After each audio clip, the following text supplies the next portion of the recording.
Holy shit, there's another episode of the Aetheral Space 5.4. Yeah, welcome coming back. to the other side of the room. This is newscaster Tanhony. That's his shtick now. Excuse me, sorry about that burp. Well, greeting for our viewers. Try not to burp challenge on an Aetheral Space video, Curtis. Jesus. Last time on Aetheral Space, Dragon and Daphne have both been captured by Prester Garth, a religious figure who is almost always accompanied by the adjective genuinely or sincerely, to show that he is a good man, or believes he is good. However, he has a little guy who can summon a yellow monkey man. And aside from that, it seems that Ruth, Skipper, and Bruno/Serena have found themselves at some sort of rebellion camp belonging to Lily, the younger sister of the guy who died because he got executed for stealing the secrets of Aether or something. And now we're here. Did I miss anything? That's pretty much it. Alright. Bruno ran his hands over his face, barely illuminated by the glow of the campfire. I really wish you hadn't done that, Ruth. Ruth raised an eyebrow, doing her best to keep the rest of the warriors in her sight. They had all agreed to stand down for the moment, but there was no telling if and when they'd change their minds. Done what? Fought back? What, you wanted me to act like a good little prisoner? For the moment, yeah. Bruno sighed, exasperated. Play along until we can work out what the situation is. That's a basic tactic in espionage. Ruth huffed, crossing her arms. Well, I'm no spy. Clearly. A moment later, Bruno's harsh expression shifted into the carefree smile of Serena, who leaned forward to rapidly poke the campfire with a stick. Bruno's really annoyed, Ruth, she said unhelpfully. Uh-huh. Ruth watched the crowd as they spoke. The warriors were keeping their distance, unsettled by their appearance and strange abilities.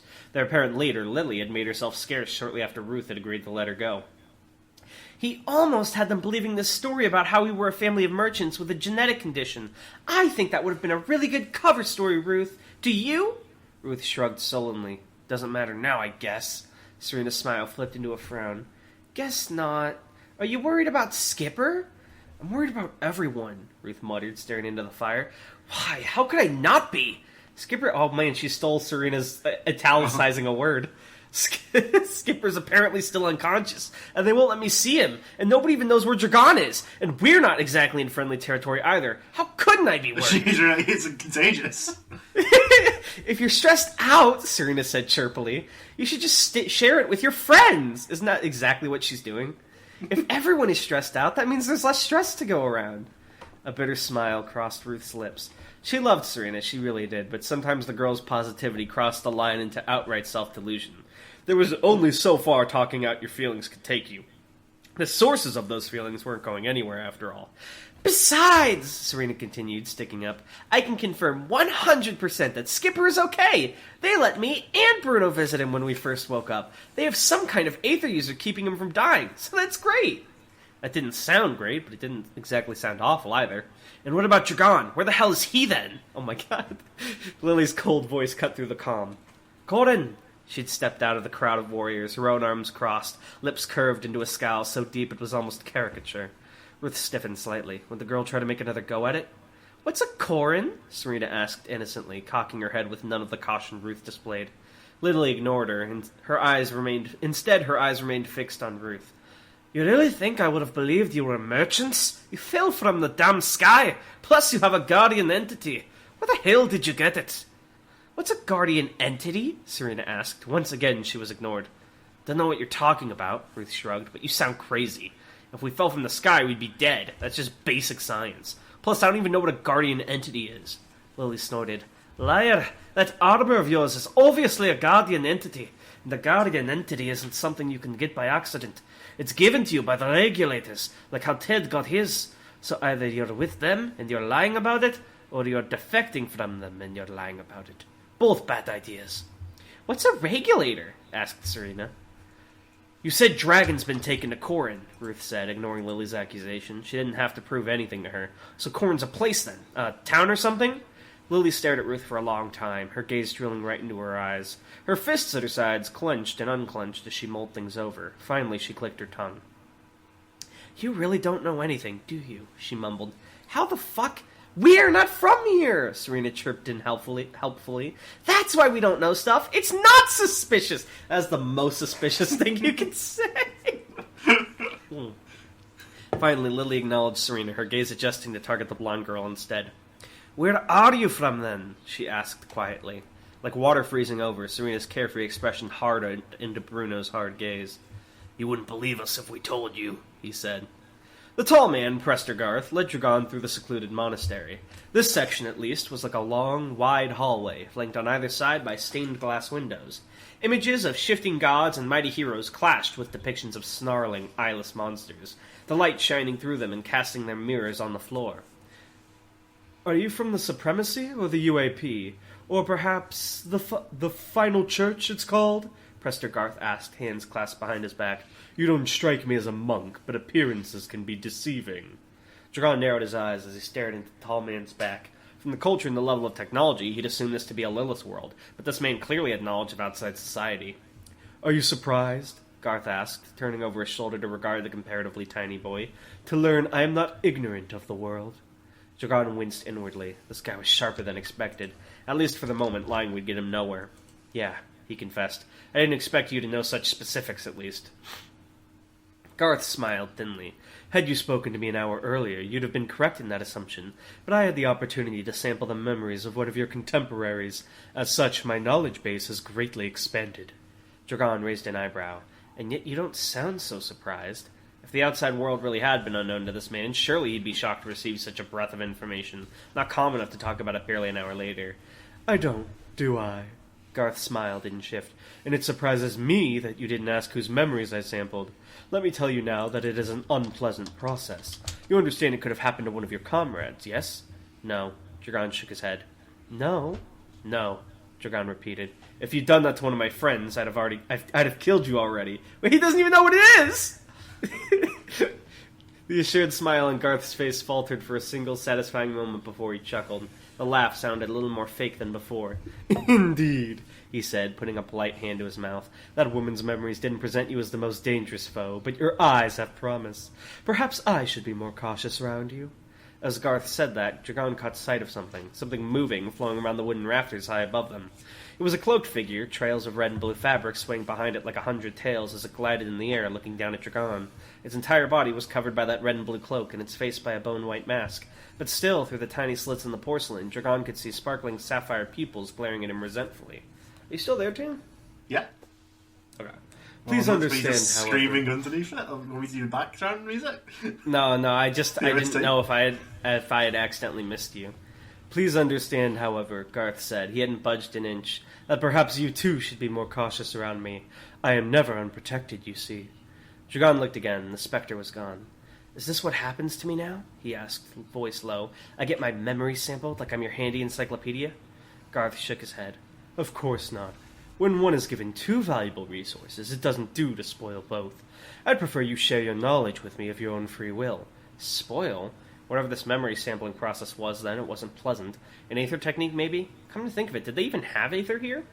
In time, Garth said, stopping to serenely observe a massive window, decorated with images of dancing sprites. You will come to trust me, and then we can accomplish great things. Like what? Dragon sneered. He didn't much care for the Prester's patronizing tone. Garth turned to look at him, warped light playing upon his features, making them indistinct, and smiled gently. Saving the world, of course. Popcorn? Yeah. Oh, you know, I've got to do a fucking Scottish accent. That's crazy, Lily muttered, face pale, her hands scratching her hair as she stared into the fire. You people are fucking nuts. Oh, that's pretty good. It's almost like you live somewhere near a bunch of Scottish people. I don't. It's true, Bruno said firmly, leaning forward. A remote other world, somewhere beyond this planet. The star you said you found us in? That was our vessel. It crashed. Ruth bit her lip. Should they really be telling Lily all this? With every word, the girl seemed close to just straight up collapsing. A person's worldview could only take so much for an assault. Your vessel, Lily murmured, as if the words themselves were foreign. What, like a boat? Sort of. Imagine a boat that can fly through the sky, through the skies between planets. We were attacked, though, when we came down here. That's the honest truth. Lily looked up from the fire, staring into Bruno's eyes. It seemed impossible at this point, but she grew a fraction even paler. You are, aren't you? Oh, gods, you are? Forget about that, Ruth snapped. Her mind was elsewhere. What we have to worry about, Lily scoffed, cutting Ruth off. Forget about it? What, forget him sort of talking to two, what, space aliens? Bruno shook his head. No, we're the same species. Differences like the ones between us and you aren't that common out there. Yeah, come to think of it, we haven't seen an honest-to-goodness alien yet. They're all just very... Aside from our Gene Tyrants aliens, or are they also a weird kind of human? They're human. Okay, so have we seen a single, alien race yet? No. Interesting. There are people who have reaches, as Lily asked that her hand unconsciously brushed against her left antler. Among other things, Bruno nodded. They're called scurrants. It's a general term for... What about Dragon? Ruth shouted, firmly killing the conversation. Bruno shifted uncomfortably on the log he was sitting on, gulping down some words before finally speaking. He began, we need to be smart about this. And what does that mean? Lily minced her words much less. If your friend's still alive, and that isn't a sure thing, then he's in the middle of the most secure city in the world. Going after him's suicide. Bruno thumped his fist to get his chin, looking into the fire. If we can get some intel, I'm sure we can make a plan to... I don't want to lose what I have.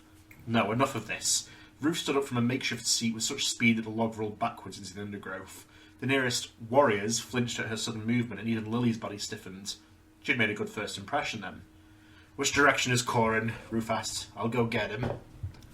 Lily's bark of laughter was mocking, humourless, the clap of her hand even more so. No way. You think I'm letting you out of my sight?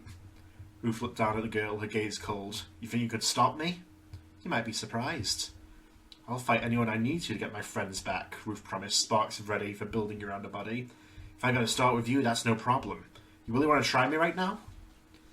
Bruno stood up, holding his hands out pulsatingly, no doubt ready to project force fields if he needed to.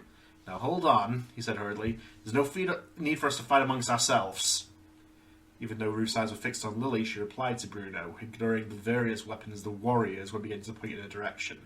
You're wrong twice there, Bruno. Ruth, Bruno hissed. Stop it! Ruth closed her eyes, and the girl, the vicious girl she thought she'd left behind, spoke through her mouth. First, there's no ourselves here. There's us, and there's them. Second, her skeletal claws appeared over her fingers, glinting blue in the moonlight. If they're standing in our way, that's all the reason I need. Oh. Popcorn. The gentleman sniffed disdainfully, watching the rabble from his elevated position. His comrades had considered pursuing the miscreants at this time of night to be a fruitless endeavour, but Percival Elias was not the sort of man to break off the hunt midway through. The majority of these rebels were mere garbage, children with barely enough sense or strength to hold onto a spear. Only a few of the targets were of any worth, and 3 of them were standing in front of that campfire. He couldn't have asked for better luck. Percival Elias had once been a teacher, and if there was a single thing he'd learned during that hellish time, it was that there was no greater motivator than pain. He held his hands out in front of him. Guardian entity, one Yudo! And the forest burst into flames. Aw, fucking snipe attack with his entity. I kind of butched what I'm going for, but if you didn't realize, I'm trying to give them all a British Scottish accent the best I can. But it's hard to not make them all sound the same and do that. Oh man, that's good. I'm interested.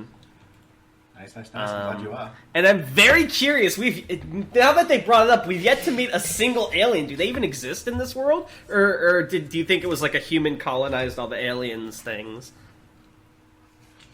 Well, I can't really say because I know. I'm very curious if that'll be the power level spike is all the people are meeting up and they're fighting the Supreme and then Jiren shows up and he's like, my village. Oh, wait, have you ever seen Dragon Ball Super? No. Oh, you don't know who Jiren is? No. Hello? Is he the cat? Is he the cat guy? No, he's hang on, let me find a picture of Jiren just to show you. I'll describe Jiren to the viewers as best I can. He looks like this. He's sort of like a gray alien if he was JoJo level jacked. He's just his opening scene, Goku goes through all his transformations and can't do fucking anything to him because he's just so strong. Jiren I would love difference. Oh, this is so sad. All right, yeah, that was 5.4. All right, yeah, that was good. And if you thought it was good, maybe you guys should stop on by to Royal Road. Yeah. And I'm already forgetting the name of the site. It's like, we've done it so many times, it's melted into my brain somewhere. Go to Royal Road, leave a review, you know the drill. And if you don't, whatever at this point. Our threats won't work anymore. It's too late for you. I've already activated that maneuver. My guardian entity has already bestowed its mark upon you. Guardian entity, rating system. Alright, bye! Bye!